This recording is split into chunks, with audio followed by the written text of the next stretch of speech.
Sigue conmigo Philip Espósito, ¿vale? Él es presidente de DH2 Energy y presidente de la Comisión de Hidrógeno de la ANBE, y se añade y se suma a estas mesas y a estos debates. Este es el último del día de hoy, ya de todo, ya terminamos. Onofre Sánchez Castaño, y él es el director de puertos de la APA, la Agencia Pública de Puertos de Andalucía. Buenas tardes, bienvenido. Buenas tardes, muchas gracias. La verdad es que es un placer también teneros, porque este segundo bloque, este segundo panel, y ya para acabar, vamos a hablar de puertos energéticamente sostenibles a través del hidrógeno verde, ¿no? Aquí tenéis mucho que decir, porque justamente tenemos los dos actores. Tenemos el actor que es el distribuidor, bueno, creador del hidrógeno, productor, creador, distribuidor, y después tú serías la parte del usuario, como parte de soporte de infraestructura. Soporte, pero la infraestructura como tal, correcto, ¿no? Con lo cual tenemos los dos actores, y eso es muy importante, pues eso, poder darle visibilidad y ver hacia dónde nos podemos dirigir en ese aspecto, ¿no? Con lo cual, el puerto como nodo energético, creo que es importante abordarlo, pero bueno, empecemos como puerto nodo energético, ¿no? Desde la perspectiva energética, Philip, ¿qué condiciones debe reunir un puerto deportivo que quiere convertirse en hub de hidrógeno? Bueno, hablamos de puertos deportivos, ¿eh? Por ahora puertos deportivos, sí, porque además la APA también son puertos deportivos, aunque tenga una parte un poco... Bueno, el puerto deportivo diría, primera cosa, pues tener al mando una voluntad, ¿eh? La voluntad de que efectivamente conseguir que ese puerto sea totalmente, o sea, lo más sostenible posible. Eso la voluntad es la primera de las cosas. Sí, sí. Y el convencimiento de los gerentes de esos puertos que efectivamente eso es a lo que quieren llegar. Eso es una primera cosa muy importante. Convencerles de que es posible, es decir, que la tecnología existe, es decir, que hoy, pues lo sabemos, la tecnología pues, de distribución del hidrógeno es una tecnología que ya es madura, es decir, que en muchos países hay muchas hidrolineras que funcionan y que funcionan muy bien. O sea que la tecnología existe. Después es, para que un puerto sea y consiga ser sostenible, es verdad que la organización del puerto es importante. Es decir, que ¿qué está pasando hoy en muchos puertos y muchas marinas? Es que falta sitio. Claro. Han optimizado muchísimo pues, el espacio, y desafortunadamente pues, tener o querer ser sostenible exige espacio. Exige espacio porque efectivamente si quieres instalar pues, unas hidrolineras y no creo que sea el caso en muchos puertos deportivos, porque como lo expliqué esta mañana, hidrogeneras son mucho más complicadas, porque una hidrogenera supone tener un sistema de compresión que es un sistema mecánico que es muy ruidoso, y por consiguiente no vas a poner en un puerto deportivo un compresor de hidrógeno, no. porque si no ya no tienes ningún cliente que se quiera amarrar ahí en el puerto. O sea que yo creo que hoy la dificultad que hay en las marinas, que no son nuevas marinas que se crean, es cómo reubicar todo esto. Es una primera problemática. Porque si hablamos de hidrógeno, hablamos de cómo se produce el hidrógeno. Como lo acabo de decir, producción in situ en marinas no lo veo. Por consiguiente va a ser una importación. Vas a tener que importar el hidrógeno desde fuera. Y ese hidrógeno va a llegar o por un tubo, que para un puerto deportivo tampoco lo veo, porque la necesidad no es suficiente como para exigir una infraestructura pues, de tubos. Va a llegar con un camión. Camiones. Va a venir con camiones. Claro. Y vas a tener que tener pues, un como espacio... La gasolina lleva con camiones. Todos los puertos deportivos tienen gasolineras, y las gasolineras reciben eso. Y llegan con su tráiler, etc. ¿Que el tráiler del hidrógeno puede ser un poquitín más voluminoso? Sí o no, pero yo creo que ahí no está tanto la dificultad. Es decir, que es más hoy que los puertos estén abiertos y las autoridades portuarias dispuestas a encontrar el protocolo. ¿Cuál es el protocolo para que yo llegue con un camión de hidrógeno a una marina o un puerto deportivo? Pues punto de interrogación. Claro, Eso es no existe, no tenemos un protocolo, no hay una regulación. Ahora, está haciendo así, Onofre como diciendo, cuidado que vengo, cuidado que... No, A ver. absolutamente. Pues vamos. Y te dejo seguir, porque efectivamente he planteado lo que efectivamente para mí es una de las problemáticas, es decir, ubicación, espacio Ya. y efectivamente, y después la problemática administrativa que es autorización. Tú eres la parte privada, ahora vamos a la parte pública, que realmente también son los que ellos van a tener que trabajar en ese aspecto, ¿no? Y la primera pregunta creo que es de cajón. ¿El sistema portuario español está preparado para asumir el rol energético y este vector de hidrógeno? Yo, como esta mañana se ha dicho, y además lo bueno Sí. que tiene actuar por la tarde es que prácticamente ya nos han dicho por dónde tenemos que tirar, lo que tenemos que decir, en concreto él, ¿no? Como decía mi director general, en las marinas actualmente hay una posibilidad absoluta de implementar el suministro de hidrógeno de manera muy simple, es decir, es poner el punto de suministro y no hace falta tanto espacio, porque estamos hablando de unos consumos muy moderados. Yo creo que el gran problema se plantea en los grandes puestos comerciales, porque además aquí no es que sea una voluntad de hacerlo, es que lo tienen que hacer sí o sí. Y lo que hay que ver es que, aunque tengan una necesidad, que es que tienen que hacer unos compromisos medioambientales y tienen que convertirse, ellos sí, en nodos energéticos, yo creo que las marinas no, porque no tienen entidad para hacer eso, se tienen que convertir en verdaderos nodos energéticos, porque de ahí tienen que salir una ventaja fundamental. Se tienen que convertir en que sean independientes energéticamente, no les queda otra. No les queda otra, sí. Se tienen que convertir, como se está haciendo Huelva con los valles hidrógeno, los valles del hidrógeno, para ser proveedores, que lo han dicho esta mañana, de servicios energéticos, no solo de servicios portuarios. Y de ahí vendrá que las nuevas líneas y las nuevas navieras están ofreciendo y exigiendo que los puertos comerciales se conviertan en puntos de bunkering flexibles y rápidos. Pero el que no lo tenga no va a tener líneas comerciales. Pero yo, con el paso del tiempo, la marina que tampoco no lo tenga se quedará por el camino. Pero yo creo que, y nosotros llamamos muchas marinas, pero hay que, digamos, acotar el espacio. O sea, las necesidades de las marinas, se ha dicho esta mañana, van muy enfocadas a que tenemos que empezar a formar un germen. Es decir, las autoridades portuarias deberíamos utilizar embarcaciones que manejen el hidrógeno, temas de embarcaciones de charter, temas de embarcaciones de paseo, pero el usuario final, como hemos dicho esta mañana, ese va a ser más reacio, porque, digamos, el impacto que tiene el cambiar a estos impactos verdes va a ser muy potente. Sí. Entonces, pretender que una marina sea un hub energético es complicado. Nosotros ya tenemos una en la AMBE, ¿eh? El Porto Olympic... Tienen que tener ese servicio, es diferente a ser un hub energético. Es decir, yo tengo que proveer el servicio de suministro de hidrógeno verde o de temas eléctricos, pero de ahí a dar el salto, como sí lo tienen que hacer los puertos comerciales, de convertirse en hub energético, es un mundo. Pero ahí que tenemos que explicarle a la audiencia que hay que diferenciar. El puerto comercial es un puerto que tiene que cumplir con los OPS y que es Europa la que lo regula y que o lo haces o lo haces. No tiene más remedio. Te empiezan a multar. Eso es. ¿Vale? Pero esto también llegará a las marinas y a los puertos deportivos, aunque sean pequeños. Porque, bueno, nosotros desde la AMBE ya hemos hecho un escrito a Europa para decirle a Europa que la descarbonización marina y la transición energética en España no es que vaya lenta, es que va lenta, ¿no? Y lo primero que han hecho es poner el foco en ¿y dónde está pasando esto? Los puertos también tienen que avanzar, ¿no? Supongo que eso convendrás conmigo. El puerto Porto Olympic tiene kilómetros y kilómetros de placas solares, es un puerto totalmente energético, de autoconsumo energético, se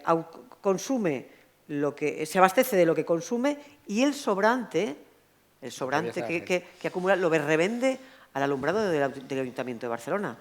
Esto lo va a poder hacer cualquier puerto deportivo que sea de ciudad. Pero lo tiene relativamente fácil, Mariela, porque los consumos energéticos de las embarcaciones deportivas, salvo raras excepciones y gran eslora, son bastante pequeños, muy pequeños.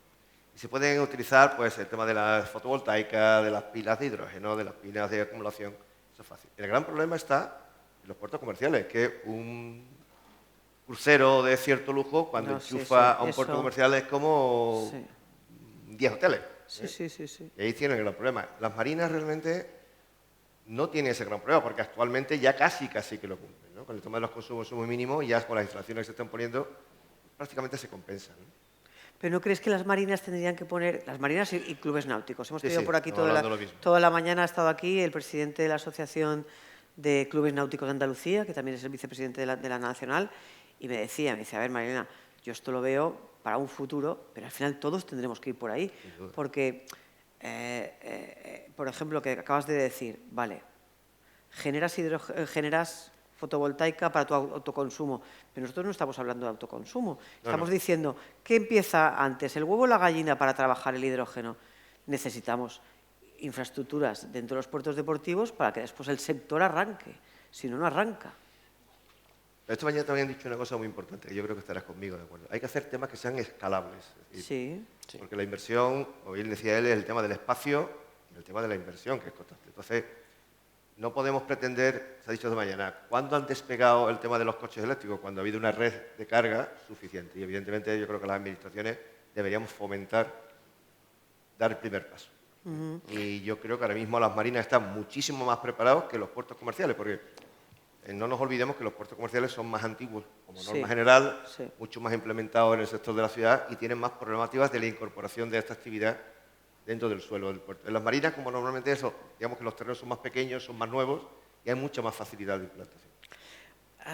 Te quiero hacer una última pregunta y después paso con Filipa más cositas, pero ¿cómo podríamos integrar el hidrógeno dentro de la planificación estratégica y territorial de los puertos? ¿Ya lo está haciendo, por ejemplo, la APA, la Agencia Pública de Puertos de Andalucía? Bueno, nosotros como implantación territorial tenemos puertos que son pequeños, no son puertos grandes comerciales, y evidentemente, como ha dicho el ministro general esta mañana, sí tenemos espacio, porque tenemos capacidad de comer partidos al varadero a otra superficie para implementar estos servicios, porque no necesitamos tanta superficie. Y los servicios, Filip, tú decías antes, a lo mejor por espacio no cabe una hidrolinera, pero sí tendría que ser servicio de distribución.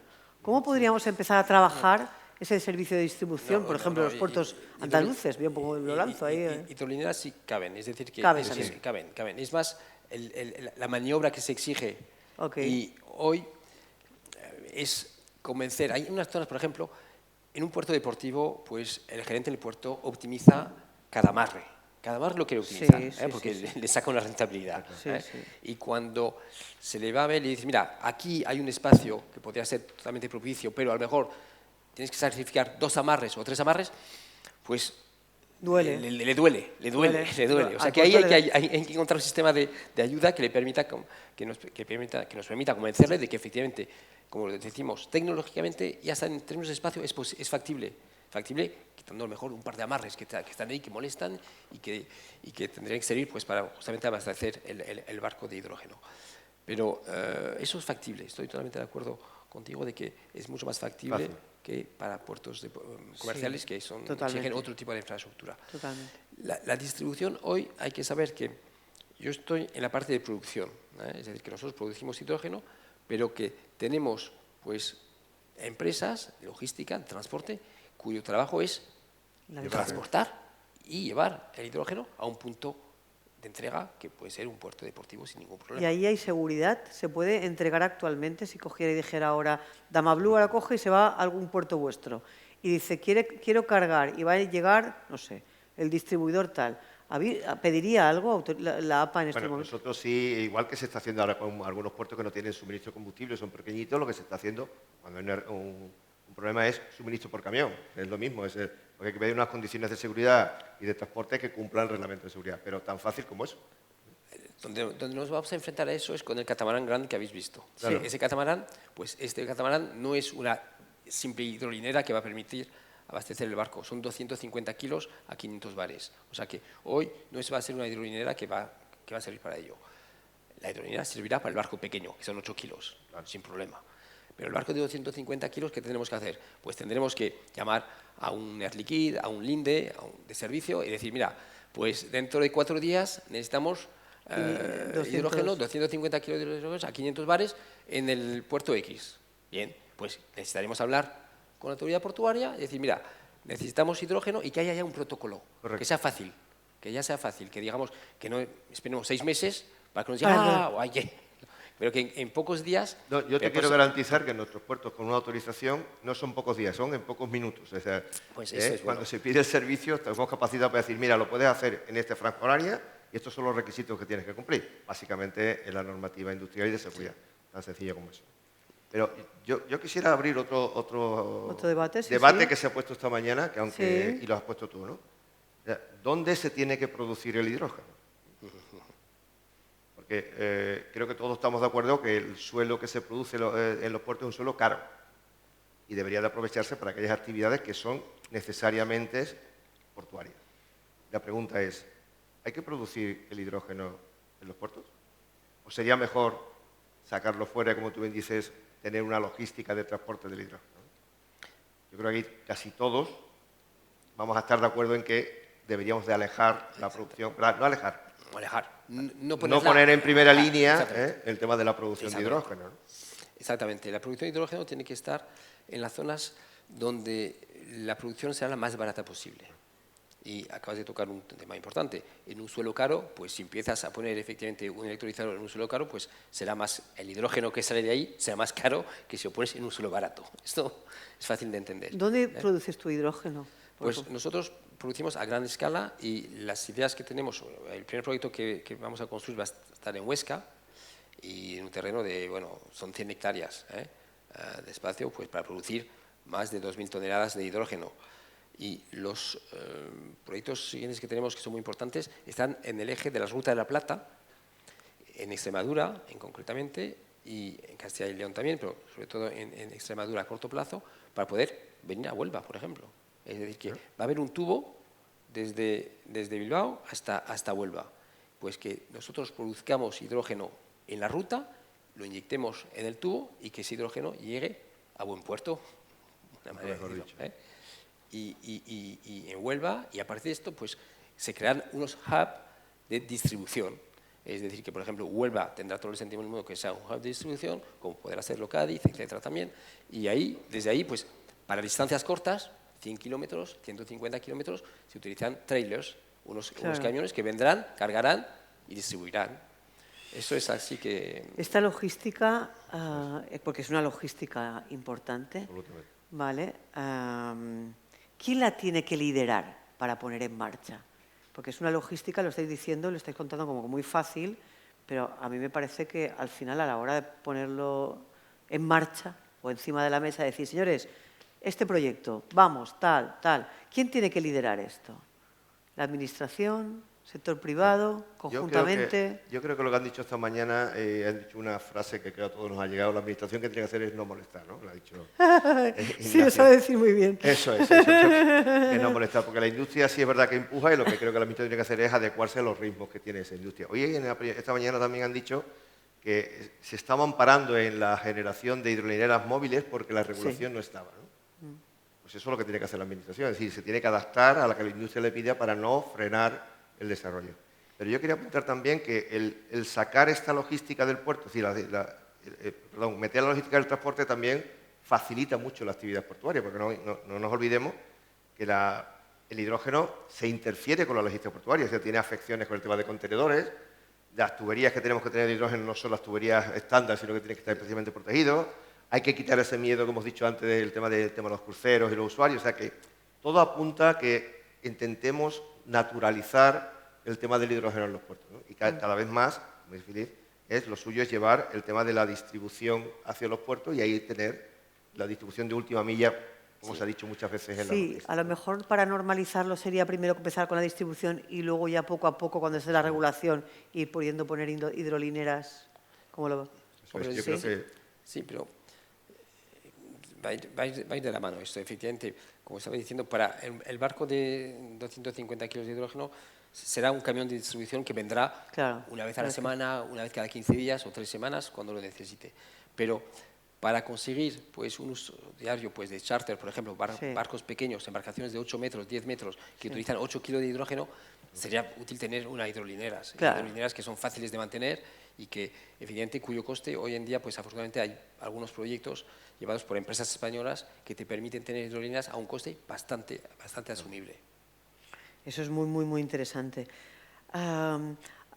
Estamos ya hablando un poco y ya estamos en la parte del bloque 3, ¿no? La viabilidad, regulación, colaboración público-privada, pero estos mecanismos de colaboración público-privada son muy claves para acelerar proyectos, ¿vale? A mí me gustaría también ver cómo se garantiza esa transición que sea ordenada, competitiva y sostenible, porque actualmente, por ejemplo, vosotros habéis estado buscando, antes lo decía Robin, que ya se nos ha ido, para cargar, ¿dónde habéis cargado? ¿Es fácil cargar? Lleváis 1 año y medio de vida. ¿Dónde habéis cargado?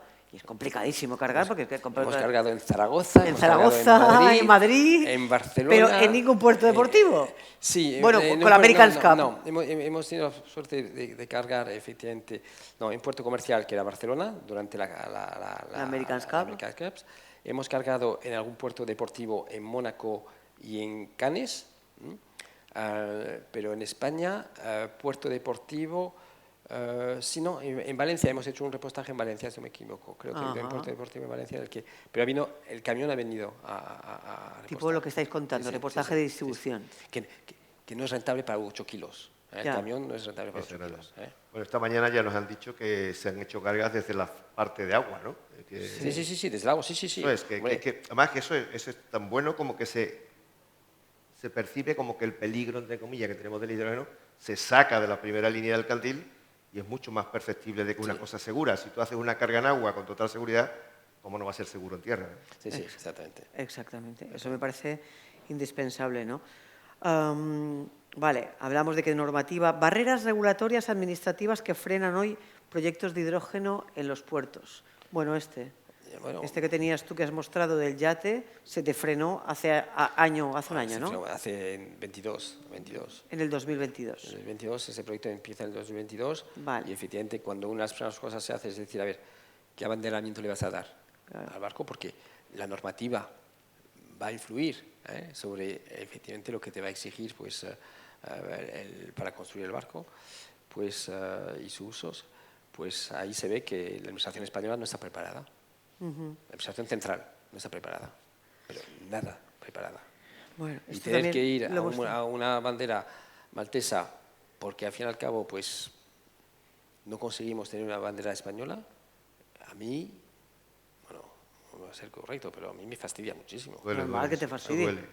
Es que es normal que te fastidie. Hacer un proyecto con fondos... Es un astillero, diseñador de barco eléctrico... El diseño está aquí. Todo es aquí, todo es español. El fondeo está aquí y dices, a ver, lo tengo que construir en Turquía, en Antalya, porque hay más flexibilidad para ciertas cosas y además la bandera tiene que ser de Malta y no española. Bueno, y el barco va a estar en las aguas españolas bastante tiempo durante el año, o sea que...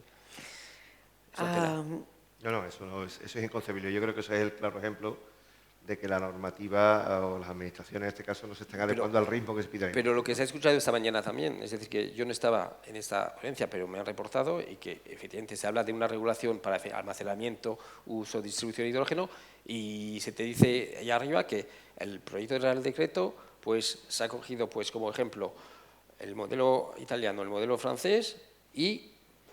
Bueno, ¿sabrás las espaldas? Se ha añadido un incremento más de dificultad para que sea un poco más complicado, más ¿no? seguro. Para que sea más complicado. Más seguridad y para que sea más seguro... Pues, ¿por qué pasa esto en España? Por desconocimiento. Yo creo que es falta de información y desconocimiento. Porque te das ¿Por cuenta miedo? que... ¿No es miedo político de mi gobierno central?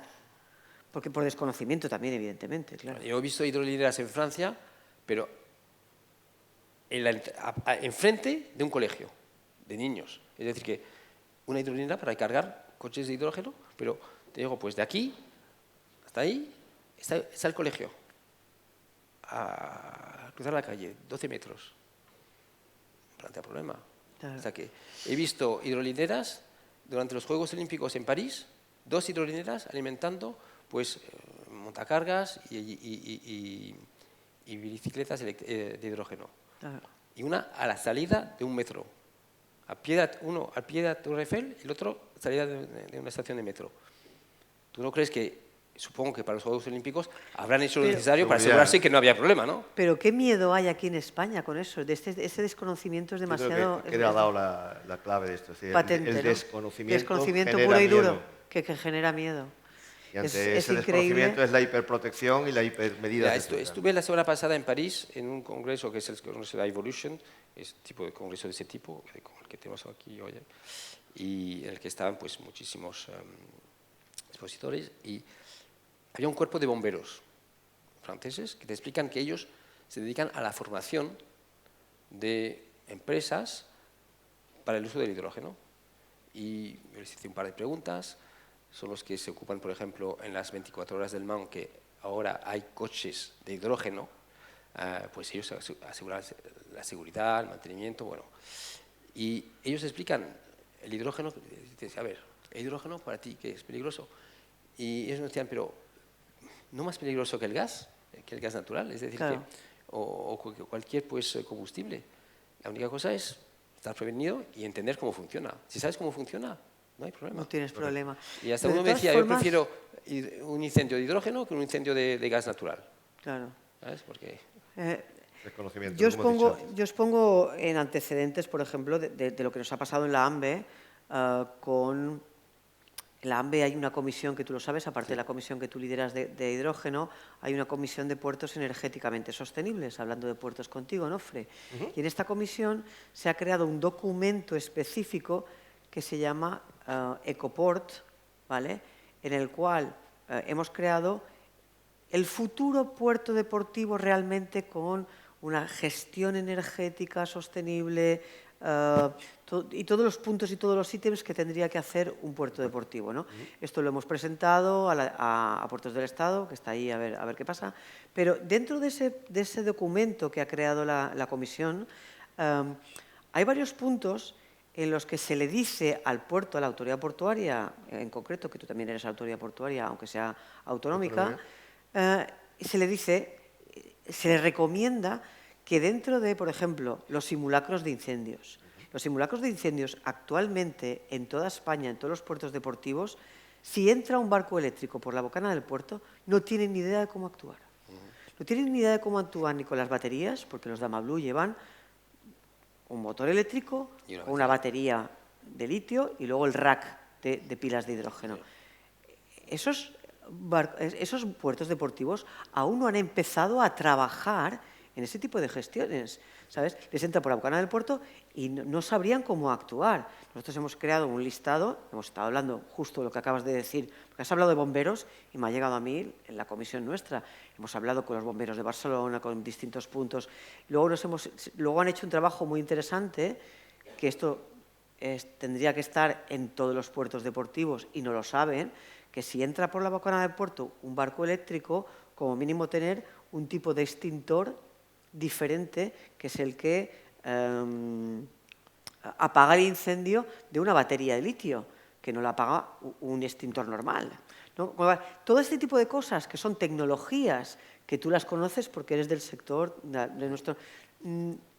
tienen desconocimiento y no se conoce, y no se trabaja en paralelo, ¿no? ¿Cómo debería hacer el sector público con el sector privado para trabajar en paralelo? Pues como has dicho tú en México, que en México han sido 2 meses, y el proyecto está en marcha. Sí. Pues yo creo que es más colaboración, más entendimiento, más comunicación y confianza. Es decir, que... ¿Hay desconfianza? ¿Hay desconfianza? Hay desconfianza siempre, yo lo veo en muchos países, ¿eh? Hay una desconfianza bastante natural entre el funcionario y el empresario. De manera... Sí, no, yo no soy yo generalizo, cuidado. No, yo no lo soy. Hay situaciones, hay situaciones, obviamente, hay situaciones excepcionales, casos excepcionales, que son los casos que permiten que se avance, pero de manera general siempre ha habido una desconfianza entre el público y el privado, y el funcionario y el empresario. A ver, ¿qué me está contando que me la va a colar o quiere intentar vender, optimizar sus ingresos, sus beneficios, etcétera? El lucro por una parte y el rol del funcionario de la administración, que es controlar que todo vaya bien.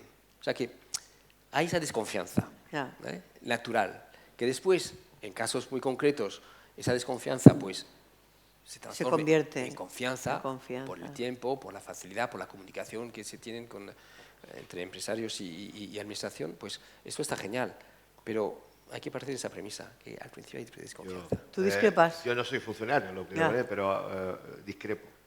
Discrepo porque, digamos, discrepo de forma particular. no todo vale. O sea que, y yo te quiero decir que la Agencia Pública de Puertos, que es la que estamos nosotros metidos, yo no sé si somos una rara avis, pero lo que vemos es todo lo contrario. Es más, vemos, y es un lenguaje que estamos cambiando, es decir, no queremos ver a administrados, queremos ver clientes. Y ese cambio, bueno, ese cambio es decir, mire usted, cuando viene alguien a vernos para hacer una actividad, si lo tienes como cliente, usted debe poner una alfombra roja. ¿Qué necesita para hacer esa actividad? Porque yo creo que lo que es fundamental que tiene que hacer una administración, como he dicho antes, es fomentar que se genere actividad. Pues vosotros sois un poco rara avis, me alegra escuchar esto. Me alegra muchísimo. Nos alegra muchísimo que seáis en la rara avis del sector, porque al final parece que no, y de verdad, de corazón, desde la APA estáis haciendo una labor importante. Ignacio sale a vender los puertos y sale a vender Andalucía y sale a vender el mar de Andalucía. No digas eso que se le va a quedar, que se sale a vender. No, pero es verdad. Y es increíble el saber que además te vende los puertos del área mediterránea, los puertos del área atlántica, diferente tipología de mar, diferente tipo de tal, ¿no? Y al final, claro, o sea, es que enamora. Pero esto no lo hacen todos los portuísticos pues ni todos los sectores. O sea te lo digo que sois Ignacio, una rara avis. Bueno, yo voy a hacer una expresión en defensa de Ignacio, es que él no es político. Ya, por eso. Entonces, Por eso. Es más fácil que lo haga. Vale. No sé, nos quedaban poquitas cosas que contar. No sé cuántos minutos me quedan. Bueno, quedan 15 minutos. Bueno. Porque son 45, a esta le quedan 15 minutos si quiere vale. hablar con no sé el si el público, el Ignacio, no quiere preguntar algo, o hacer alusiones a algo, no sé. Pero... espero que no haya muchos funcionarios, Porque me he metido un poco, pero sinceramente sin voluntad de meterme, es decir que tengo muchísimos amigos funcionarios. Yo tengo que decir que como norma general hacen un trabajo excepcional. Evidentemente hay gente como todos, en todos los sectores tenemos gente que no trabaja. Pero es verdad que esa novela negra que ha tenido España deberíamos de empezar a normalizarla. Mira, no es España. Bueno, yo fuera no lo conozco aquí. No, es que él como internacional... Lo veo en muchos países, en muchísimos países. España es justo también, estamos dentro de esa bolsa, pero también son otros países. No, y hay países... Mucho peores. Sí. Francia es mucho peor que España. Sí, en temas de estos, de público-privado. Sí. A mí me gustaría también abordar el tema de la náutica tradicional. Nosotros, la AMBE, es la asociación... ¿Quieres hacer una pregunta? Claro, te dan el micro ahora mismo. Y yo después abordo esta, claro que sí. Sí, yo de la náutica tradicional. De la náutica tradicional, venga. Tan tradicional como 30 años. Un barco de 30 años, de 9 metros, un barco de los que tenemos muchos aquí en Huelva. 400 o 500 o 2.000 barcos creo que hay en Huelva. Sí. La mayoría podrán tener ese perfil, ¿no? Con motores de combustión, de diésel normales, de 20, 30 caballos si es de vela. ¿Qué perspectiva o cómo se cambia un motor de eso? ¿A qué se cambia? ¿A eléctrico, a pila de hidrógeno? ¿Cuál es la perspectiva de eso un te lo usuario? contesto yo. Vale. Eso te lo contesto Perfecto. yo porque estoy más ducha en esos ámbitos. Va a depender del tipo de embarcación, ¿vale? Para la náutica recreativa tenemos tres tipos de... Nosotros, como AMBE, como Asociación Nacional de Barcos Eléctricos Híbridos e Hidrógeno, hemos diferenciado tres tipos de embarcaciones para esa remotorización, ese retrofit, se llama retrofit. Cambiar el motor de combustión que contamina a motor eléctrico o hacer un hibridaje o pasarse al hidrógeno. El primer tipo de embarcaciones, que es el slow sailing, que se le llama, que son barcos de desplazamiento, que son, por ejemplo, los veleros o los yachts, los típicos yachtets mediterráneos y tal, esas embarcaciones no necesitan mucha potencia. Como necesitan mucha potencia, les basta perfectamente con un motor eléctrico y baterías de litio. Con baterías de litio yo te puedo demostrar que puedes tener 8 horas de autonomía tranquilamente, navegando 8 y 10 horas de autonomía a 5 nudos. ¿Pero por qué? Porque es un barco de desplazamiento, velero, tal, ¿no? Yacht. Allá nos vamos a la parte de las motoras. Las motoras tipo lo que es Dama Blue, para embarcaciones a motor pequeñitas, ¿vale? La autonomía, si tú quieres velocidad y autonomía, la pila no te funciona. Pero actualmente lo que existe, y existe en el mercado, porque están los Candela, los X-Shore, los tal y cual, están haciendo este tipo de embarcaciones, ¿vale? Pero el hándicap que tienen es que si tú le das mucho gas, pues se te acorta la autonomía y tienes que ir jugando con la autonomía. Pero existe, porque lo que decía antes, España tiene 100 barcos eléctricos en Baleares, porque ha habido una subvención, que poquitos se han adherido, pero en Alemania navegan 7.000 barcos eléctricos y en Suiza 11.000 barcos eléctricos. Y muchos de ellos van con pila, aunque sean de tal, ¿no? Pero ¿por qué pueden ir y darle? Porque después tienen muchos puntos de carga, ¿vale? En la zona. De hecho, en Suiza tú encuentras en los lagos puntos de carga en distintos, porque tú haces un recorrido y dentro de ese recorrido ya te gestionas tú el parón de la carga, ¿no? Aquí en España no, ¿vale? Y luego ya nos vamos a lo que es las embarcaciones de más de 12 metros de eslora que estén registradas en lista séptima, en charter o en pasaje, que como ya tienen muchísimo más eslora, solo podrían ser o híbridas, que mantienen el motor de combustión que contamina, pero se les añade, dependiendo de la sala de máquinas, un motor eléctrico con batería para entrada y salida de puerto, que dejen de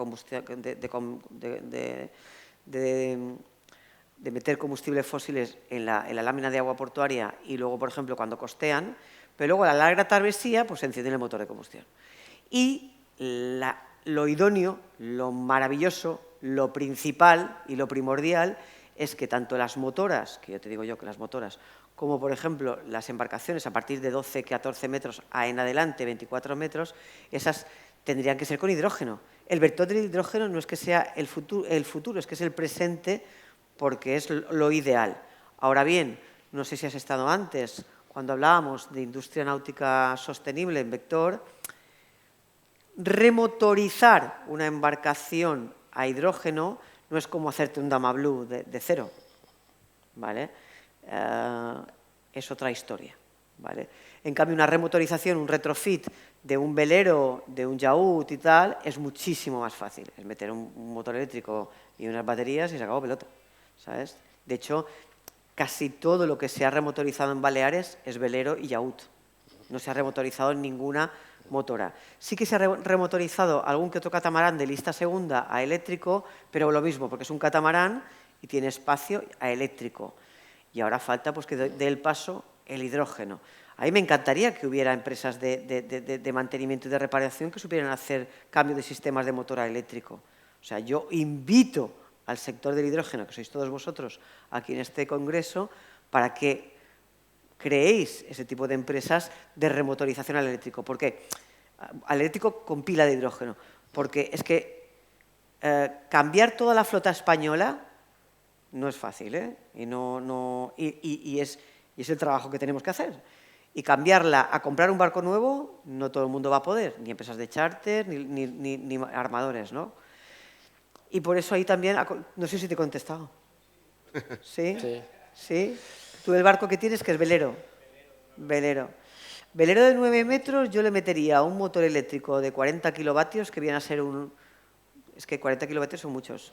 Un 20 kilovatios te basta, que son 50 caballos. ¿Qué te sirve? ¿Te sobra? Y luego, pues también 60 de batería. Con 60 de batería es que tienes 8 horas de autonomía, más la vela. Hola, ¿qué tal? O sea, un velero es desplazamiento, no es una motora que planea. O sea, no tienes ningún problema. El velero es lo primero que se puede transformar. Es más complicado transformar una motora. Sí. La motora es mucho más complicado. Y ya no te cuento una embarcación grande. La embarcación grande y motoras tienen que ser a hidrógeno. El futuro es el hidrógeno, el futuro presente, vamos.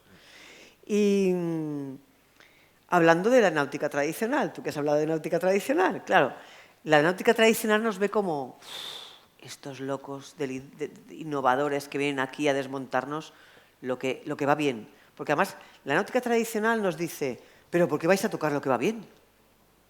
¿Por qué tenéis que tocar lo que va bien? ¿No? ANEN y los demás te dicen, ¿por qué tienes que tocar lo que va bien?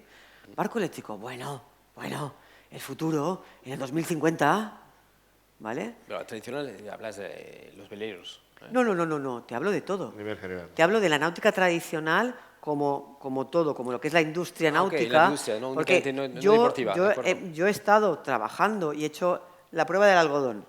Me he ido a empresas de mantenimiento y reparación en distintos puntos de España. He estado en Valencia, he estado en Barcelona y he estado en Mallorca. Me he ido a una empresa de mantenimiento. Hola, ¿qué tal? Soy Marilena. Mira, tengo un velerito, quería cambiarlo a eléctrico. Ah, esto no lo hacemos aquí. Estamos perdiendo competitividad.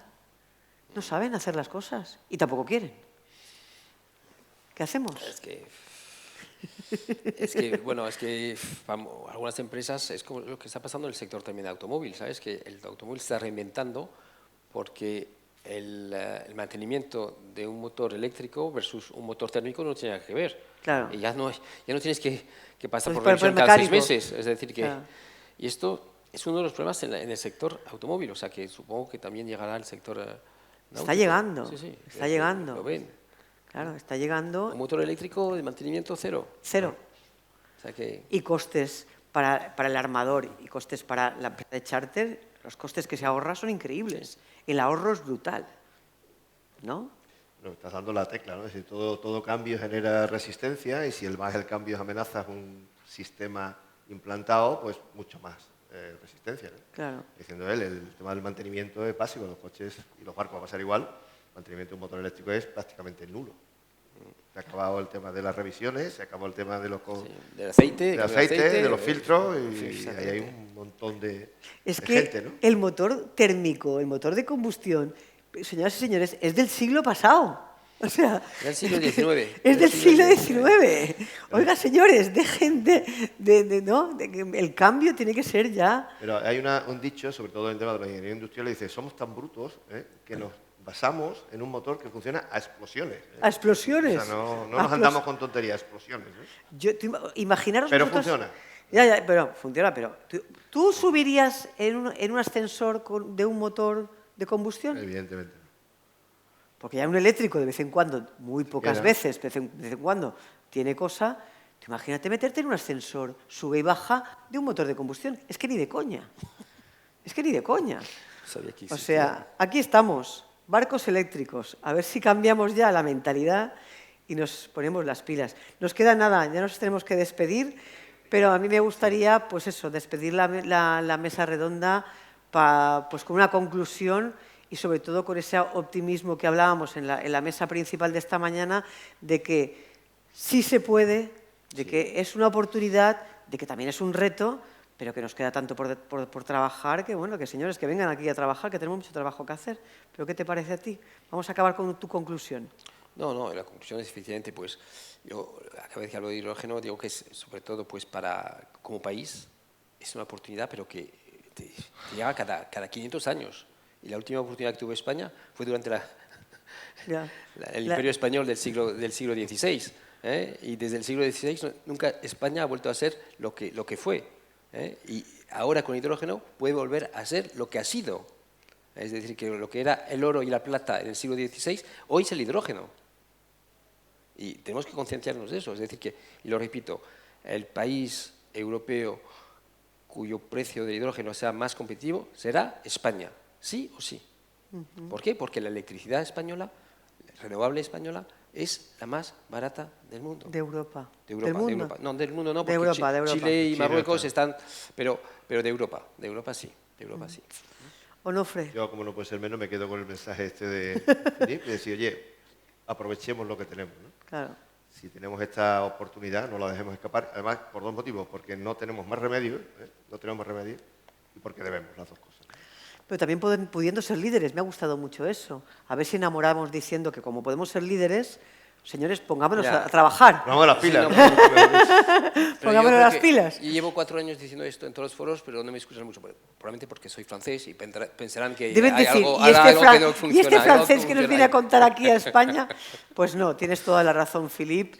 Pero bueno, muchísimas gracias. Cerramos esta última mesa del edificio de Paralelo con todos ustedes. Gracias, Philippe, gracias, Onofre. A ti. Esperemos que el hidrógeno verde sea una realidad y que en el 2030, antes del 30, pero Sí, antes, que antes del antes. 30 estemos aquí diciendo, sí se puede, España está cambiando, España ha hecho cambios. Digamos, sí se ha podido, ¿no? Sí Y se ha eso, podido, ¿eh? me gusta, sí se ha podido en pasado. Muchas gracias, chicos. Gracias a ti. Vosotros. Gracias.